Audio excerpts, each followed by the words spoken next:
there's one thing here, a really important piece of advice, because it's very easy to say, okay, three strikes and you're out. Okay, yeah, I've written that down on my plan there, Charlie, Ali. Yeah, three trades and I'm out. And then next week they're in the red mist comes down. We're in the middle of those. They've just had the 3 trades and they still go and take 4, 5, 6, 20. Yeah. So how does someone actually enforce that? So it's all very well saying it, and I say this to traders all the time. Yeah, you can have that. All of these rules, how do you go about enforcing something like that? So I think you have to have a lot of self-talk. You need to talk out loud as if you were sat next to them or I was sat next to them. Behave like you have a mentor sat next to you. Talk out loud. Psychologically, it fires, psychologists say, it fires different neural networks. So you will get a different answer.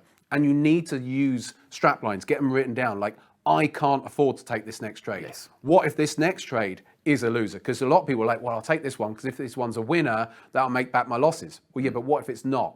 Yeah. And you need to have these arresting mechanisms to stop you from going and taking that 4th trade. Because if you take that 4th trade, who's to say you're not going to take a 5th, 6th, 7th? Yeah. So we've got to have arresting mechanisms, self-talk, talk out loud to yourself. And then that's more likely to work. Again, if you've got these strap lines, say, I can't afford to do this. Yeah, what if this one's a loser? Exactly. Will I kick myself? Yeah, it's good to have. I think what you're saying is really important. Is the carrot and the stick. So that's the stick. That's the arresting mechanism that you said. But also have a reward mechanism or a measurement mechanism that's process orientated. So at the end of the week, you evaluate your performance based on whether or not you did not forget the result.